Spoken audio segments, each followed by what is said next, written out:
ব্যাপার কি রে বাড়া, তোরা দাঁত কেলিয়ে হাসছিস? এবার দাঁত কেলানো বন্ধ কর। আর খাটো, তুই দাঁত কেলিয়ে হাসছিস, তোর বুদ্ধিটা তো এমনিতেই কম। তুই দাঁত কেলিয়ে হাসছিস কেন? ওদের কাছ থেকে পরামর্শগুলো নে না। পল্টুদা, তুমি মানে কাঠি করার জন্য ব্যস্ত থাকো, এখানে আবার বুদ্ধির কি হলো? তুই রাগ করছিস কেন খাটো? তোর বুদ্ধিটা কম সাদে বলেছি, তুই তো গুলবাজি করে চলিস। না গো পল্টুদা, আমি গুলবাজ নয়, আমি গুলবাজি করি না। তোমাদেরকে একটা কথা বলতে চাই, গোপন কথা। সেই গোপন কথাটা কি জানো তো? কারোর সঙ্গে আমি আজ পর্যন্ত শেয়ার করিনি। আমার দাদু সায়েন্টিস্ট ছিল। আমার দাদুর মাথায় কত বুদ্ধি ছিল জানো তো? তাহলে তুমি বোঝো আমার মাথায় কত বুদ্ধি, আর তোমরা বলো আমি নির্বোধ। আচ্ছা, তোর দাদু সায়েন্টিস্ট ছিল? হ্যাঁ রে, আমার দাদু সায়েন্টিস্ট ছিল, সত্যি বলছি। আর আমার দাদু কি করেছিল জানিস? আমার দাদু একটা বন্দুকের গুলি আবিষ্কার করেছিল। সেই রকম গুলি আজ পর্যন্ত পৃথিবীতে কেউ আবিষ্কার করতে পারেনি। হে হে হে হে, তো দাদু বন্দুকের গুলি আবিষ্কার করেছিল? তা শুনি কি রকম গুলি সেটা? আচ্ছা ঠিক আছে, যুক্তির খাতিরে না হয় তোর দাদু একটা বন্দুকের গুলি আবিষ্কার করেছিল, সেটা ধরে নিলাম। আচ্ছা বলতো, তোর দাদু খেলনার বন্দুকের গুলি আবিষ্কার করেছিল না পাখি মারা বন্দুকের গুলি আবিষ্কার করেছিল? আরে পল্টুদা, তোমরা মানে বকবক না করে আমার কথাটা শোনো না একটু মন দিয়ে। ঠিক আছে বল, তাহলে তোর কথাটাই শোনা যাক। আমার দাদু এমন একটা বন্দুকের গুলি আবিষ্কার করেছিল, সেই গুলির ওপরে যার নাম লিখে দেওয়া হতো তাকে যেখানেই হোক খুঁজে মেরে আবার ফিরে চলে আসতো দাদুর কাছে। বললিস কি রে বাপু? তাহলে তোর দাদুর গুলির এত বড় ক্ষমতা, তার বাড়ি খুঁজে, তার বাড়ি চিনে, তার বাড়ির ভেতরে ঢুকে তাকে মেরে আবার গুলিটা তোর দাদুর কাছে ফেরত চলে আসতো? তাহলে আর তোকে বলছি কি রে বাপু, তাহলে শোন। আমার দাদু একবার এই গুলির ওপরে একটা বাঘের নাম লিখে দিয়েছিল। আর গুলিটা কি করেছিল জানিস? ওই গুলিটা জঙ্গলের ভিতরে গিয়ে বাঘটাকে খুঁজে বাঘটাকে মেরে আবার দাদুর কাছে ফেরত চলে এসেছিল। আবার একবার শোন কি হয়েছিল, সে একবার অবাস্তব ঘটনা। একবার আমার দাদু ওই গুলিটার উপরে একটা কুমিরের নাম লিখে দিয়েছিল। এই গুলিটা কি করেছিল জানিস? গুলিটা জলের ভিতরে গিয়ে কুমিরটাকে খুঁজে কুমিরটাকে মেরে আবার দাদুর কাছে ফেরত চলে এসেছিল। ওরে বাবা রে বাবা রে বাবা রে, আমার কানতে ইচ্ছা হচ্ছে রে। ওরে বাবা রে, অনেক গুলবাজ আমি দেখেছি জীবনে, তোর মতো গুলবাজের গুল মারা আমি আজ পর্যন্ত কোনোদিন দেখি নাই, এই প্রথম দেখলাম। তুমি ঠিক বলেছো গুরু, এরকম গুলবাজ আমি আজ পর্যন্ত দেখিনি, এই প্রথম দেখলাম। নাম হয়েছে খাটো গুলবাজ। আচ্ছা খাটো, তোকে আর গুল মারার জায়গা পাসনি, তো আমাদের কাছেই গুল মারছিস? দাঁত কেলিয়ে না হেসে আমার কথাটা একটু শোনো, আরো অনেক কিছু আছে, দাঁত কেলিয়ে হেসো না। বল বল ভাই, ভালো করে বল, আর হাসবো না, তোর কথা কোটাই শুনি, আর কি কথা আছে? আবার একবার কি হয়েছিল জানো তো? সবাই মন দিয়ে তাহলে শোনো। দাদু একবার ওইগুলিতে গব্বরের নাম লিখে দিয়েছিল। তো গব্বরের বাড়ি তো অনেক দূর আমাদের বাড়ি থেকে। তো গুলিটা গব্বরের বাড়ি পর্যন্ত পৌঁছাতে পৌঁছাতে রাত্রি 9টা বেজে গেছিল। তখন গুলিটা গিয়ে গব্বরকে দেখছে, গব্বর ভিতরে রাত্রিতে খেয়ে দিয়ে ঘুমিয়ে পড়েছে। তখন গুলিটা কি করবে? গব্বরের ঘরের বাইরে, দরজার বাইরে ওয়েট করতে লাগলো। সারা রাত গুলিটা গব্বরের জন্য ওয়েট করলো। গব্বর সকালবেলায় ঘুম থেকে না ওঠা পর্যন্ত ওয়েট করলো। গব্বর যেই সকালবেলায় ঘুম থেকে উঠে বাইরে আসলো দরজার বাইরে, তখন গুলিটা গব্বরকে গুড মর্নিং জানিয়ে গব্বরকে মেরে আবার আমার দাদুর কাছে ফিরে চলে আসলো। বাহ বাহ বাহ, তাহলে তো তোর দাদু ভালোই টেকনোলজি জানতো রে বাপু। তাহলে তোরাই বোঝ আমার দাদুর কত বুদ্ধি। তাহলে কি বলতে চাইছিস আমি কি নির্বোধ? আমার দাদুর এত বুদ্ধি হলে আমার মাথায় তো কিছুটা তো এসেছে। হ্যাঁ ভাই, তোর দাদুর চরম বুদ্ধি, তোর দাদুর বুদ্ধির জবাব দেওয়া যাবে না। তাহলে আরো একটা কাহিনী আছে, বলি তাহলে শোন। না না ভাই, থাক থাক, আর তোর দাদুর কাহিনী আর শোনাতে হবে না। আমরা অনেক শুনলাম তোর দাদুর কাহিনী, শুনে শুনে আমি অবাক হয়ে গেলাম। আরে ফুটো, তোর দাদু কি ছিল আদৌ না ছিল না? তোর দাদুর কাহিনী কিছু বল, যদি থেকেও থাকে। হ্যাঁ হ্যাঁ হ্যাঁ, আমারও দাদু ছিল বুঝলি। হ্যাঁ, কি বলিস যে তোরও দাদু ছিল? তোরা কি বলতে চাইছস বলতো? আমার দাদু থাকবে না নাকি? সবারই দাদু ছিল, আমার দাদু কেন থাকবে না? আহা হা হা, রেগে যাচ্ছিস কেন ভাই? আমি ওই রকম ভেবে বলিনি রে ভাই। তাহলে তোর দাদু যখন ছিল, তোর দাদুর ঘটনা দু একটা বল, শোনাই যাক, সবাই শুনবে। তাহলে শোন, আমার দাদুর কথা যখন তোরা শুনতেই চাইছিস তাহলে বলি শোন। আমার দাদু জানিস তো খুব কঞ্জুস ছিল। আমার দাদুর যখন নতুন নতুন বিয়ে হয়েছিল তখন কি হয়েছিল জানিস তো? আমার ঠাকুমা আমার দাদুকে বলেছিল মালদ্বীপে হানিমুন করতে যাবে। তো আমার দাদু সেই কথাই কি বলেছিল জানিস তো?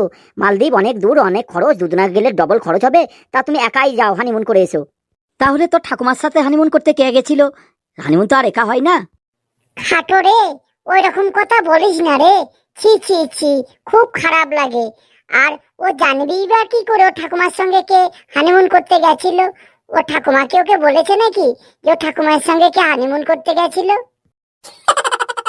আরে কালু, সবাই তো নিজে নিজের দাদু সম্পর্কে কিছু না কিছু বলছে, তুই তোর দাদু সম্পর্কে কিছু বল। আমার দাদুর কথা আর কি শুনবি বল? আমার দাদু বিশাল শক্তিমান ছিল, আমার দাদু পালোয়ান ছিল। ও, তাই নাকি? তোর দাদু পালোয়ান ছিল? তোর দাদু বিশাল শক্তিমান ছিল? হ্যাঁ হ্যাঁ, আমার দাদু বিশাল শক্তিমান ছিল, পালোয়ান ছিল। জানিস তো আমার দাদু আর বেঁচে নেই, আমার দাদু অমর শহীদ হয়ে গেছেন। তাহলে কি তোর দাদু ফ্রিডম ফাইটার ছিল নাকি? Freedom fighter? তার মানে তুই কি আমার দাদুকে গালাগালি দিচ্ছিস? আমার দাদু কি আবল তাবল লোক ছিল নাকি? আরে পাগলা ছোদা, তোর দাদুকে গালাগালি দেয়নি, তোর দাদু কি মিলিটারিতে ছিল তাই বলতে চাইছে। হ্যাঁ হ্যাঁ, জানি জানি, তোদিকে আমাকে আর ভেঙে বোঝাতে হবে না, আমি পরীক্ষা করে দেখলাম তোরা জানিস নাকি ফ্রিডম ফাইটার মানেটা কি। তাহলে বল, তোর দাদু কি ফ্রিডম ফাইটারই ছিল? এটা কি তোরা এখনো বুঝতে পারিসনি? আমার দাদু ফ্রিডম ফাইটারও ছিল, আবার নগদম ফাইটারও ছিল, সব ফাইটারই ছিল। তাহলে তোর দাদু কোন যুদ্ধে শহীদ হলো? হ্যাঁ, কোনো যুদ্ধেই না। তাহলে কি করে শহীদ হলো? আমার দাদু মিলিটারিতে হেলিকপ্টার চালাতো। আমার দাদু একদিন আকাশপথে হেলিকপ্টার নিয়ে যাচ্ছিল, তো দাদুর খুব ঠান্ডা লাগতে লাগলো, তখন দাদু হেলিকপ্টারটাকে আরো ওপরে তুললো, তখন দাদুর আরো ঠান্ডা লাগতে লাগলো, তখন দাদুর কাছে সোয়েটার চাদর গায়ে নেওয়ার মতো কিচ্ছুই ছিল না, জ্যাকেটও ছিল না একটাও। তখন দাদু কি করলো জানিস তো? দাদু হেলিকপ্টারের পাখাটাকে বন্ধ করে দিল। হে। কি সাংঘাতিক ঘটনা রে বাপু! তারপর কি হলো? তারপর আর কি হবে? তারপর উনি খটাস করে ওপরে চলে গেলেন। হি হি হি। নাও পল্টুদা, এবার তুমি বলো তোমার দাদু কেমন ছিল আর উনি কিভাবে মারা গেলেন। সবাই তাহলে মন দিয়ে শোন, এ অনেকদিন আগের কথা। আমার দাদু একদিন অফিস থেকে এসে 10টা রুটি আর এক জামবাটি মাংস খেয়ে ঘুমিয়ে পড়লো। বলিস কিরে পল্টু, তোর দাদু ওই বয়সে 10টা রুটি আবার এক জামবাটি খাসির মাংস খেয়ে ঘুমিয়ে পড়লো? বেশ বেশ বেশ, তারপর কি হলো বল দেখি। তারপর আবার কি হবে? আমার দাদু সকালবেলায় ঘুম থেকে উঠে পড়লো। তারপর তোর দাদু মরলো কিভাবে বল। বলছি, অত অধৈর্য হলে হবে? একদিন আমার দাদু বাজারে গেল, বুঝলি? বাজারে গিয়ে একটা লোকের সঙ্গে খুব ঝামেলা হলো। সেই লোকটার কাছে বন্দুক থাকতো। কি সাংঘাতিক ব্যাপার রে বাবা, ওই লোকটার কাছে বন্দুক থাকতো? তারপর তারপর তারপর কি হলো বলতো। তারপর আর কি হবে বল? ওই দিন ওই লোকটার কাছে বন্দুকটাই ছিল না, বন্দুকটা ওই লোকটা ঘরে রেখে গেছিল। আরে কি আবল তাবল বকছিস? তোর দাদু মরলো কিভাবে বল। বলছি রে বাবা। তারপর আমার দাদু বাজার থেকে বাড়ি চলে এলো। তারপর আমার ঠাকুমাকে বলল আমি স্নান করব। আমার দাদু স্নান করতে চাইতো না। আমার দাদু মাসে 1-2 বার স্নান করতো। সেদিন হঠাৎ ওর স্নান করতে ইচ্ছা হয়েছিল। ও আচ্ছা, তারপর কি হলো? তারপর আর কি হবে বল? ভাগ্যে যেটা ছিল সেটাই হলো। ঠাকুমা 1 বালতি জল বাথরুমে তুলে রেখেছিল। দাদু সেই জলটা দেখে স্নান করতে বাথরুমে ঢুকে পড়লো। বাথরুমে ঢুকে দরজা এঁটে দিল। তার 5 মিনিট পর বিভৎস জোরে চিৎকার শোনা গেল, ওরে মরে গেলাম রে, বাঁচা রে। তারপর তারপর তারপর কি হলো রে? তারপর সবাই ধাক্কাধাক্কি করে বাথরুমের দরজাটা ভেঙে ফেললো। তারপর তারপর কি হলো?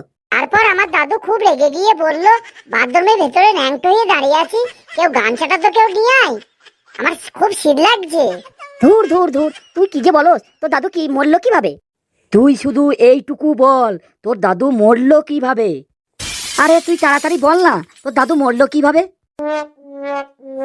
আরে একটু ধৈর্য ধরে শোন, আস্তে আস্তে দাদুকে মৃত্যুর দিকে এগিয়ে নিয়ে যাচ্ছি। দাদু স্নান করে বাথরুম থেকে বেরিয়ে এসে ঠাকুমাকে বলল আমি দুধ খাবো। দাদু কোনোদিনই দুধ খেত না। ঠাকুমার সাথে সাথে 1 গ্লাস দুধ এনে দাদুর হাতে দিল। দাদু দুধের গ্লাসটা সঙ্গে সঙ্গে চুমুক দিয়ে সাথে সাথে বলল, তোর দাদু কি বললো তাড়াতাড়ি বল, তাড়াতাড়ি বল। দাদু বলল, দুধটা একটু মিষ্টি নাই, দুধে একটু চিনি তো দাও। আরে তোর দাদু মরলো কিভাবে সেইটা বল, অন্য কিছু আমরা শুনতে চাই না। বলছি বলছি, এত তাড়াহুড়ো করছিস কেন? আমার দাদু মরার দিনও তো এত তাড়াহুড়ো করে নাই।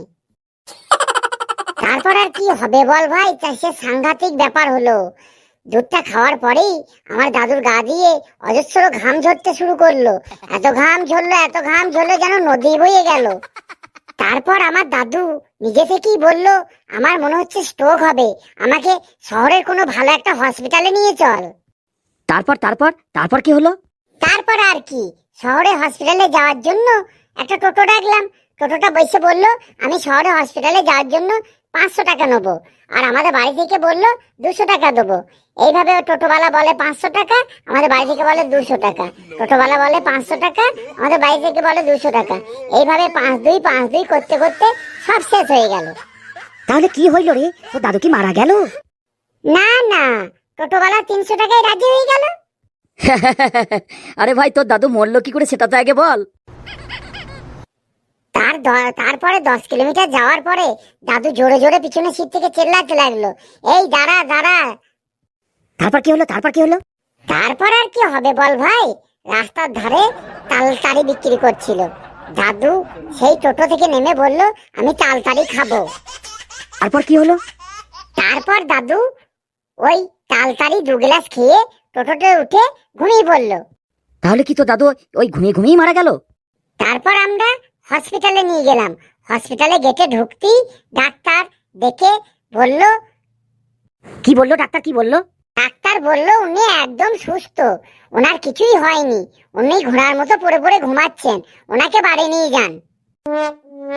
দেখ ভাই, শেষবারের মতো তোকে জিজ্ঞাসা করছি, তোর দাদু মরলো কি করে বল। ভাই তোর হাতে পায়ে ধরছি ভাই, তুই আগে বল ভাই, তোর দাদু মরলো কি করে, আমি শুনে আমার কানটাকে ধন্য করি।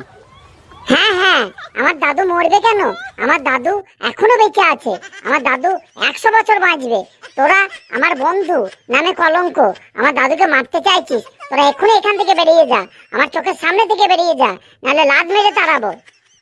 তোরা ভালোভাবে বেরিয়ে যাবি না এখনই লাদ মারতে শুরু করব? এখনই আমার চোখের সামনে থেকে বেরিয়ে যা, বেরিয়ে গেলি? চল ভাই কেটে পড়ি, নাহলে এখনই লাদ মেরে তাড়াবে, এ বেগতিক দেখছি, চল চল। বন্ধুরা, ভিডিওটা কেমন হয়েছে তোমরা সেটা কমেন্টে জানাবে। আর পরের এরকম হাস্য কৌতুক ভিডিও পাওয়ার জন্য, কমেডি ভিডিও পাওয়ার জন্য চ্যানেলটিকে সাবস্ক্রাইব করে লাইক করে শেয়ার করে দেবেন।